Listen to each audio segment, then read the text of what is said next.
Welcome back to my YouTube channel. ಈ ಒಂದು ವಿಡಿಯೋದಲ್ಲಿ ನಿಮಗೆ ಮಾಡರ್ನ್ ಮಾರ್ಕೆಟಿಂಗ್ ಸಬ್ಜೆಕ್ಟ್ ಏನಿದೆ, ಆ ಮಾಡರ್ನ್ ಮಾರ್ಕೆಟಿಂಗ್ ಅಲ್ಲಿ ಯಾವೆಲ್ಲ ಚಾಪ್ಟರ್ ಅಲ್ಲಿ ಇಂಪಾರ್ಟೆಂಟ್ ಕ್ವಶನ್ಸ್ ಏನೇನಿರುತ್ತೆ ಮತ್ತೆ ಯಾವ ಚಾಪ್ಟರ್ ಇಂದ ಎಷ್ಟು ಮಾರ್ಕ್ಸ್ ಕೇಳಬಹುದು ಅಂತಕ್ಕಂಥದ್ದನ್ನ ನಿಮಗೆ ಈ ಒಂದು ವಿಡಿಯೋದಲ್ಲಿ ತಿಳಿಸ್ಕೊಡ್ತೀನಿ. ಐ ಹೋಪ್ ಯಾರೆಲ್ಲ ನನ್ನ ಒಂದು ಯೂಟ್ಯೂಬ್ ಚಾನಲ್ಗೆ ಇನ್ನ ಸಬ್ಸ್ಕ್ರೈಬ್ ಮಾಡಿಲ್ಲ, ಸೊ ಸಬ್ಸ್ಕ್ರೈಬ್ ಮಾಡ್ಕೊಳ್ಳಿ, ಆದಷ್ಟು ಶೇರ್ ಮಾಡಿ ಅಂತ ಹೇಳ್ತಾ ಬನ್ನಿ ಯಾವ ಚಾಪ್ಟರ್ ಅಲ್ಲಿ ಎಷ್ಟೆಷ್ಟು ಮಾರ್ಕ್ಸ್ ಬರುತ್ತೆ, ಯಾವೆಲ್ಲ ಟಾಪಿಕ್ ಅನ್ನ ನೀವು ಕಾನ್ಸಂಟ್ರೇಷನ್ಸ್ ಅನ್ನ ಮಾಡಬೇಕು ಅನ್ನೋದನ್ನ ಈ ಒಂದು ವಿಡಿಯೋದಲ್ಲಿ ತಿಳಿಸ್ಕೊಡ್ತೀನಿ. ನೋಡಿ, ಫಸ್ಟ್ ಯೂನಿಟ್ ಬಂದು ಇಂಟ್ರೊಡಕ್ಷನ್ ಟು ಮಾರ್ಕೆಟಿಂಗ್ ಅಂತ ಕರಿತೀವಿ. ಸೊ ಈ ಒಂದು ಚಾಪ್ಟರ್ ಅಲ್ಲಿ ನಿಮಗೆ 2 ಮಾರ್ಕ್ಸ್ಗೆ 2 ಕ್ವಶನ್ಸ್ ಅನ್ನ ಕೇಳ್ಬೋದು. 2 ಮಾರ್ಕ್ಸ್ಗೆ ಎನಿ ಟೂ. ಸೆಕ್ಷನ್ ಬಿ ಗೆ ಒಂದು ಕ್ವಶನ್ ಕಂಪಲ್ಸರಿ ಇರುತ್ತೆ ಅಂಡ್ ಸೆಕ್ಷನ್ ಸಿ ಗೆ ಒಂದು ಕ್ವಶನ್ ಕಂಪಲ್ಸರಿ ಇರುತ್ತೆ. ಸೊ ಸೆಕ್ಷನ್ ಎಗೂ ಇರುತ್ತೆ, ಸೆಕ್ಷನ್ ಬಿ ನಲ್ಲೂ ಇರುತ್ತೆ, ಸೆಕ್ಷನ್ ಸಿ ನಲ್ಲೂ ಈ ಒಂದು ಯೂನಿಟ್ ಇರುತ್ತೆ. ಹಾಗಾಗಿ one of the most important unit, ನಿಮಗೆ ಇಂಪಾರ್ಟೆಂಟ್ ಆಗಿರ್ತಕ್ಕಂಥ ಯೂನಿಟ್ ಇಂಟ್ರೊಡಕ್ಷನ್ ಟು ಮಾರ್ಕೆಟಿಂಗ್ ಅಂತ ಕರಿತೀವಿ. ಸೊ ಅಲ್ಲಿ ಯಾವೆಲ್ಲ ಕ್ವಶನ್ಸ್ ಅನ್ನ ಕೇಳಬಹುದು, ನಾನು 2 ಮಾರ್ಕ್ಸ್ಗೆ ಮುಂದಿನ ವಿಡಿಯೋದಲ್ಲಿ ಸಪರೇಟ್ 2 ಮಾರ್ಕ್ಸ್ ಕ್ವಶನ್ಸ್ ಅನ್ನ ನಾನು ಪ್ರೊವೈಡ್ ಮಾಡ್ತೀನಿ. ಬಟ್ ಸೆಕ್ಷನ್ ಬಿ ಮತ್ತೆ ಸೆಕ್ಷನ್ ಸಿ ಗೆ ಯಾವ ಕ್ವಶನ್ಸ್ ಇದೆ, ಯಾವ ತರ ಬರುತ್ತೆ ಅನ್ನೋದನ್ನ ನಾನು ನಿಮಗೆ ಈ ಒಂದು ವಿಡಿಯೋದಲ್ಲಿ ತಿಳಿಸ್ಕೊಡ್ತಾ ಇರೋದು. So functions of marketing section B ಕ್ವಶನ್ಸ್ಗೆ ಕೇಳಬಹುದು, explain the functions of marketing ಅಂತ. And explain the importance of marketing ನೀವು ಎಕ್ಸ್ಪೆಕ್ಟ್ ಮಾಡ್ಬೋದು. ಇದು ಸೆಕ್ಷನ್ ಬಿ ಗೆ 8 ಮಾರ್ಕ್ಸ್ಗೆ ಸೆಕ್ಷನ್ ಬಿ ಗೆ ಕೇಳ್ತಕ್ಕಂಥ ಚಾನ್ಸಸ್ ಇರುತ್ತೆ. And explain the approaches to study the marketing is also one of the most important. Either ಇದನ್ನ 8 ಮಾರ್ಕ್ಸ್ಗೆ ಬೇಕಾದ್ರೂ ಕೇಳ್ಬೋದು, ಇಲ್ಲ ಅಂದ್ರೆ 14 ಮಾರ್ಕ್ಸ್ಗೆ ಬೇಕಾದ್ರೂ ಕೇಳ್ಬೋದು. ಸೊ ಜಾಸ್ತಿ ಪ್ರಿಫರೆನ್ಸ್ ಮಾಡ್ತಕ್ಕಂಥ 14 ಮಾರ್ಕ್ಸ್ಗೆ ಕೇಳ್ತಕ್ಕಂಥ ಚಾನ್ಸಸ್ ಇರುತ್ತೆ. Explain the approaches to study marketing ಅಥವಾ ಅಪ್ರೋಚಸ್ ಟು ಮಾರ್ಕೆಟಿಂಗ್ ಏನೆಲ್ಲ ಇದೆ ಅಂತಕ್ಕಂಥದ್ದನ್ನ ಕೇಳಬಹುದು. And explain the classification of marketing ನ ಕ್ಲಾಸಿಫಿಕೇಶನ್ಸ್ ಅನ್ನ ಬೇಕಾದ್ರೆ ನೀವು ಎಕ್ಸ್ಪೆಕ್ಟ್ ಮಾಡಬಹುದು, ಈ ಒಂದು ಕ್ವಶನ್ಸ್ ಅನ್ನ ಎಕ್ಸ್ಪೆಕ್ಟ್ ಮಾಡಬಹುದು. ಸೊ ಈ ಕ್ಲಾಸಿಫಿಕೇಶನ್ಸ್ ಅನ್ನ ಕೇಳಲಿಲ್ಲ ಅಂತ ಹೇಳಿದ್ರೆ ಅದರಲ್ಲಿ ಒಂದು ಮಾರ್ಕೆಟಿಂಗ್ ಅನ್ನ ತಗೋಬಹುದು, ಹೋಲಿಸ್ಟಿಕ್ ಮಾರ್ಕೆಟಿಂಗ್ ನ ಬಗ್ಗೆ ಡೀಟೇಲ್ಸ್ ಆಗಿ ಕೇಳಿ ಅಂತ ಬೇಕಾದ್ರೆ ಕೇಳಬಹುದು. ಸೊ ಈ 4 ಕಾನ್ಸೆಪ್ಟ್ ಏನಿದೆ ಈ ಒಂದು ಯೂನಿಟ್ ಅಲ್ಲಿ ವೆರಿ ಮೋಸ್ಟ್ ಇಂಪಾರ್ಟೆಂಟ್ ಇರ್ತಕ್ಕಂಥ ಕಾನ್ಸೆಪ್ಟ್. ಸೊ ನೀವು ಈ 4 ಕಾನ್ಸೆಪ್ಟ್ ಅಲ್ಲಿ ಎನಿ 2 ಕ್ವಶನ್ಸ್ ಕಂಪಲ್ಸರಿ ನಿಮಗೆ ಬಂದೇ ಬಂದಿರುತ್ತೆ. ಇಲ್ಲೇನಿರ್ತಕ್ಕಂಥ ಟೋಟಲ್ 5 ಟಾಪಿಕ್ ಇರ್ತಕ್ಕಂಥ ಅದೇ ನಾನು ಮೇಜರ್ ಆಗಿ ಈ 4 ಕಾನ್ಸಂಟ್ರೇಟ್ ಮಾಡ್ತೀನಿ, ಯಾಕಂದ್ರೆ ಫಂಕ್ಷನ್ಸ್ ಒಂದು ಸಲ ನೀವು ನೋಡ್ಕೊಳ್ದ ತಕ್ಷಣ ಈಸಿಯಾಗಿ ಬರೀತೀರಾ ಅನ್ನೋ ಒಂದು ಕಾನ್ಫಿಡೆಂಟು. ಸೊ ಈ 4 ಮತ್ತೆ ಈ ಒಂದು 5 ಕ್ವಶನ್ಸ್ ಅನ್ನ ನೀವು ಒಂದ್ಸಲಿ ಕೇರ್ಫುಲ್ ಆಗಿ ನೋಡ್ಕೊಳ್ಳಿ. ಎಸ್ಪೆಷಲಿ ನಾನೇನ್ ಬೋಲ್ಡ್ ಮಾಡಿದ್ದೀನಿ ಆ ಒಂದು ಟಾಪಿಕ್ಸ್ ಅನ್ನ ಕಾನ್ಸಂಟ್ರೇಟ್ ನ ಜಾಸ್ತಿ ಮಾಡಿ ಅಂತ ಹೇಳ್ತೀನಿ. ಇದು ಫಸ್ಟ್ ಯೂನಿಟ್ ಅಲ್ಲಿ ಆಲ್ಮೋಸ್ಟ್ ಫಸ್ಟ್ ಯೂನಿಟ್ ಇಂದ ನಿಮಗೆ 25 ಮಾರ್ಕ್ಸ್ ಸಿಗುತ್ತೆ. ಸೊ 14 ಮಾರ್ಕ್ಸ್ ಒಂದಿರುತ್ತೆ, ಸೆಕ್ಷನ್ ಬಿ ಗೆ 8 ಮಾರ್ಕ್ಸ್ ಒಂದಿರುತ್ತೆ, as well as section A 2 marks questions ಕೂಡ ಎನಿ 2 ಕ್ವಶನ್ ಜನರಲ್ ಆಗಿ ಕೇಳ್ತಕ್ಕಂಥ ಚಾನ್ಸಸ್ ಇರುತ್ತೆ. ಇದು first unit. And second unit ಬಂದ್ರೆ marketing environment, one of the easiest chapter. And ನಿಮ್ಮ ಸ್ಟೂಡೆಂಟ್ಸ್ ವೈಸ್ 14 ಮಾರ್ಕ್ಸ್ ಬರೀತಕ್ಕಂಥ ಈಸಿಯೆಸ್ಟ್ ಕ್ವಶನ್ಸ್ ಬರ್ತಕ್ಕಂಥದ್ದು ಮಾರ್ಕೆಟಿಂಗ್ ಎನ್ವೈರನ್ಮೆಂಟ್ ಯೂನಿಟ್ ಸೆಕೆಂಡ್ ಅಲ್ಲೇ ಇರ್ತಕ್ಕಂಥದ್ದು. ಸೊ ಏನಪ್ಪಾ ಅಂತ ಹೇಳಿದ್ರೆ ನೋಡಿ, ಇಲ್ಲಿ 2 ಟಾಪಿಕ್ಸ್ ಮಾಡಿದ್ದೀನಿ, 2 ಟಾಪಿಕ್ ಕೂಡ ಮೋಸ್ಟ್ ಇಂಪಾರ್ಟೆಂಟ್. ಎರಡನ್ನೂ ಬೇಕಾದ್ರೆ 14 ಮಾರ್ಕ್ಸ್ಗೆ ಕೇಳ್ಬೋದು, ಇಲ್ಲ ಅಂದ್ರೆ ಎನಿ ಒನ್ ಆಫ್ ದೀಸ್ ಇವೆರಡರಲ್ಲಿ ಒಂದು ಕ್ವಶನ್ ಕಂಪಲ್ಸರಿ 14 ಮಾರ್ಕ್ಸ್ ಅಲ್ಲಿ ಇದ್ದೇ ಇರುತ್ತೆ, ಬರ್ಕೊಂಡ್ಬಿಡಿ ಬೇಕಾದ್ರೆ. Explain the internal and external factors of marketing environment, ಅಥವಾ ಇದನ್ನ ಇನ್ನ ಒಂದು ವರ್ಡ್ ಅಲ್ಲಿ ಕರೀತಾರೆ micro and macro environmental factor ಅಂತ ಕರೀತಾರೆ. ಸೊ ಎರಡೂ ಕೇಳಿದ್ರೆ ಸೆಕ್ಷನ್ ಸಿ ಗೆ ಕೇಳ್ತಾರೆ explain the marketing environmental factors ಅಂತ ಒಂದೇ ವರ್ಡ್ ಅಲ್ಲಿ ಕೇಳಿದ್ರೆ ನೀವು ಇಂಟರ್ನಲ್ ಎನ್ವೈರನ್ಮೆಂಟಲ್ ಫ್ಯಾಕ್ಟರ್ ಅಥವಾ ಎಕ್ಸ್ಟರ್ನಲ್ ಎನ್ವೈರನ್ಮೆಂಟಲ್ ಫ್ಯಾಕ್ಟರ್ ಅನ್ನ ಬರಿಬೇಕಾಗುತ್ತೆ. ಸೊ ನೀವು ಅದನ್ನ micro and macro environmental factors ಅಂತ ಓದಿರ್ತೀರಾ. ಸೊ ಹಾಗಾಗಿ ಅದೇ ಕ್ವಶನ್ ಅದು. Micro environmental factor and macro environmental factor ಅಂತನಾದ್ರೂ ಕರೀಲಿ, ಇಂಟರ್ನಲ್ ಮತ್ತೆ ಎಕ್ಸ್ಟರ್ನಲ್ ಎನ್ವೈರನ್ಮೆಂಟಲ್ ಫ್ಯಾಕ್ಟರ್ಸ್ ಅಂತನಾದ್ರೂ ಕರೀಲಿ. ಸಪರೇಟ್ ಆಗಿ ಒಂದನ್ನ ಕೇಳಿದ್ರೆ ಸೆಕ್ಷನ್ ಬಿ ಗೆ ಕೇಳ್ತಾರೆ. ಸೊ ಡೈರೆಕ್ಟ್ ಆಗಿ explain the environmental factors affecting on marketing ಅಂತ ಕೇಳಿದ್ರೆ ಸೊ ನೀವು ಮೈಕ್ರೋ ಅಂಡ್ ಮ್ಯಾಕ್ರೋ ಎರಡನ್ನೂ ಕೂಡ ಬರೀಬೇಕು. ಸೊ ಇದು ಕೂಡ ನಿಮ್ಗೆ ಈ ಟಾಪಿಕ್ ಏನಿದೆ ಐದರ್ ಒಂದನ್ನು ಕೇಳಿದ್ರೆ 8 ಮಾರ್ಕ್ಸ್ ಕೇಳ್ತಾರೆ, ಎರಡನ್ನು ಕೇಳಿದ್ರೆ 14 ಮಾರ್ಕ್ಸ್ಗೆ ಕೇಳ್ತಕ್ಕಂಥ ಚಾನ್ಸಸ್ ಇರುತ್ತೆ.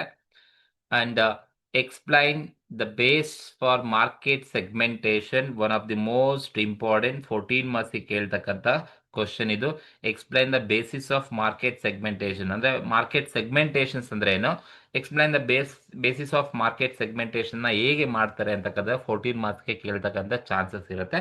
ಅಂಡ್ ಈಸಿಯಸ್ಟ್ ಕ್ವಶನ್ ಕೂಡ ಅದು, ಹಾಗಾಗಿ ಅದು ಕೂಡ ಮೋಸ್ಟ್ ಇಂಪಾರ್ಟೆಂಟ್. ಇವೆರಡು ಟಾಪಿಕ್ ಅನ್ನ ಕರೆಕ್ಟ್ ಆಗಿ ನೋಡ್ಕೊಳ್ಳಿ, any one of the questions definitely ನಿಮ್ಮ ಒಂದು ಎಕ್ಸಾಮ್ ಅಲ್ಲಿ ಇದ್ದೇ ಇರುತ್ತೆ. ಇದು ಯೂನಿಟ್ 2 ನಲ್ಲಿ ಇರ್ತಕ್ಕಂಥದ್ದು.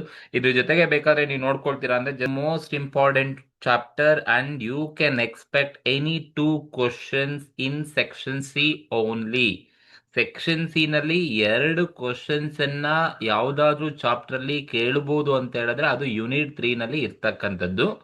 ಏನೇನಪ್ಪಾ ಅಂತ ಹೇಳಿದ್ರೆ ನೋಡಿ, explain the elements of marketing mix ಅಂತ ಬೇಕಾದ್ರೆ ಕೇಳ್ಬೋದು, ಅಥವಾ explain the 7 P's of marketing ಅಂತ ಬೇಕಾದ್ರೆ ಕೇಳ್ಬೋದು.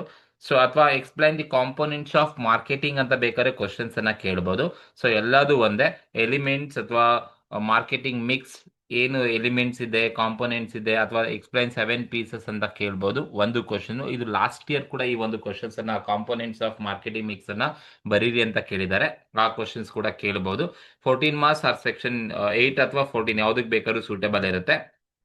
And this the most important, explain the PLC product life cycle ನ ಕೇಳ್ತಕ್ಕಂಥ ಚಾನ್ಸಸ್ ಇರುತ್ತೆ. ಐದರ್ ದಿಸ್ ಇಸ್ 14 ಮಾರ್ಕ್ಸ್ ಕ್ವಶನ್ ಯಾವಾಗಲೂ ಕೂಡ ಕೇಳ್ತಕ್ಕಂಥ. ಸುಮಾರು ಈಗ ಆಲ್ರೆಡಿ ಲಾಸ್ಟ್ 2 to 3 ಇಯರ್ಸ್ ಇಂದ ಈ ಕ್ವಶನ್ಸ್ ಅನ್ನ ಕೇಳಿಲ್ಲ. But product life cycle is always A most important questions ಆಗಿರುತ್ತೆ. ಪ್ರಾಡಕ್ಟ್ ಲೈಫ್ ಸೈಕಲ್ ನ ಬೇಕಾದ್ರೆ ಕೇಳ್ಬೋದು.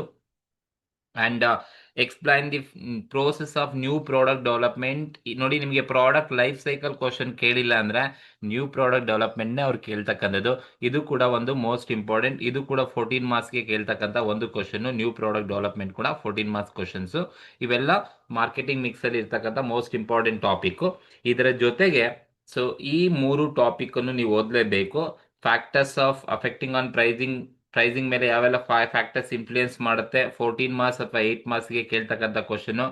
And explain the different methods of pricing. ಇದು ಲಾಸ್ಟ್ ಇಯರ್ ಅಥವಾ ಬಿಫೋರ್ ಲಾಸ್ಟ್ ಇಯರ್ ಕೇಳಿದ್ದಾರೆ, 14 ಮಾರ್ಕ್ಸ್ಗೆ ಕೇಳಿರ್ತಕ್ಕಂಥದ್ದು. ಎಕ್ಸ್ಪ್ಲೈನ್ ದ ಡಿಫರೆಂಟ್ ಮೆಥಡ್ಸ್ ಅಥವಾ different types of pricing policy ಅಂತ ಕೇಳ್ತಾರೆ. ಅಂಡ್ ಆಬ್ಜೆಕ್ಟಿವ್ಸ್ ಆಫ್ ಪ್ರೈಸಿಂಗ್ ಅನ್ನ ಬೇಕಾದ್ರೆ ಕೇಳ್ಬೋದು. ಸೆಕ್ಷನ್ ಬಿಗೆ 8 ಮಾರ್ಕ್ಸ್ಗೆ ಕೇಳ್ಬೋದು. ಹಾಗಾಗಿ ದಯವಿಟ್ಟು ಇಷ್ಟು ಕ್ವಶನ್ಸ್ ಏನಿದೆ, ಈ 6 ಟಾಪಿಕ್ ಏನಿದೆ, 6 ಟಾಪಿಕ್ ಅನ್ನ ನೋಡ್ಕೊಳ್ಳಿ.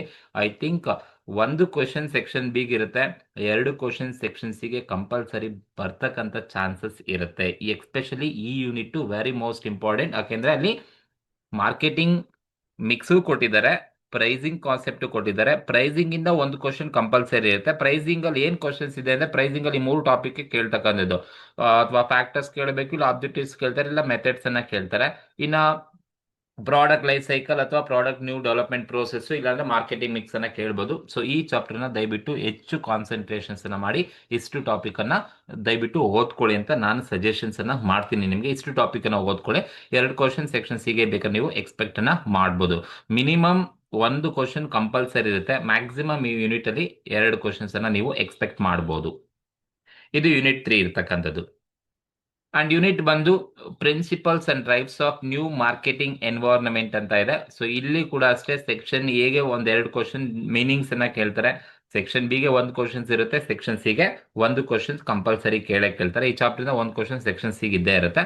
So especially explain the components of online marketing ಅಂತ ಕೇಳಬಹುದು. Components of online marketing section C 14 ಮಾರ್ಕ್ಸ್ಗೆ ಕೇಳ್ತಕ್ಕಂಥ ಚಾನ್ಸಸ್ ಇರ್ತಕ್ಕಂಥದ್ದು.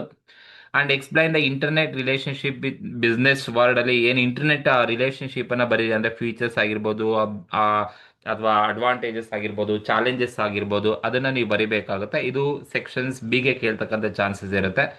And difference between traditional marketing ಅಥವಾ ಡಿಜಿಟಲ್ ಮಾರ್ಕೆಟಿಂಗ್ ಏನ್ ಡಿಫರೆನ್ಸ್ ಇದೆ ಅಂತ ಕೇಳ್ಬೋದು. ಸೆಕ್ಷನ್ ಬಿಗೆ 8 ಮಾರ್ಕ್ಸ್ ಕೇಳ್ತಕ್ಕಂಥದ್ದು. ಅಂಡ್ ಒಂದೇ ವರ್ಡಲ್ಲಿ explain the principles and new drives of new marketing environment. ಏನ್ ಪ್ರಿನ್ಸಿಪಲ್ಸ್ ಇದೆ ಮತ್ತೆ ಏನೆಲ್ಲ ಹೊಸ ಮಾರ್ಕೆಟಿಂಗ್ ಡ್ರೈವ್ಸ್ ಇದೆ ಅಂತ ಹೇಳ್ಬಿಟ್ಟು ಕೇಳ್ಬೋದು. ಇದು 14 ಮಾರ್ಕ್ಸ್ಗೆ ನೀವು ಕ್ವಶನ್ಸ್ ಅನ್ನ ಎಕ್ಸ್ಪೆಕ್ಟ್ ಅನ್ನ ಮಾಡಬಹುದು. ಸೊ ಒಟ್ಟು ಈ ಒಂದು ಚಾರ್ಟ್ ಅಲ್ಲಿ 1 ಕ್ವಶನ್ ಸೆಕ್ಷನ್ ಬಿಗೆ ಇರುತ್ತೆ, 1 ಕ್ವಶನ್ ಸೆಕ್ಷನ್ ಸಿಗೆ ಕಂಪಲ್ಸರಿ ಇರುತ್ತೆ. ಸೊ ನೀವು ಇಲ್ಲಿ ಈ ಒಂದು ಯೂನಿಟ್ ಅಲ್ಲಿ ಜಾಸ್ತಿ ಕಾನ್ಸೆಪ್ಟ್ ಇರ್ತಕ್ಕಂಥದ್ದು, ಎಲಾಬ್ರೇಟ್ ಆಗಿರ್ತಕ್ಕಂಥ ಕಾನ್ಸೆಪ್ಟ್ ಇದು ಕರೆಕ್ಟ್ ಆಗಿ ನೀವು ನೋಡ್ಕೋಬೇಕಾಗತ್ತೆ.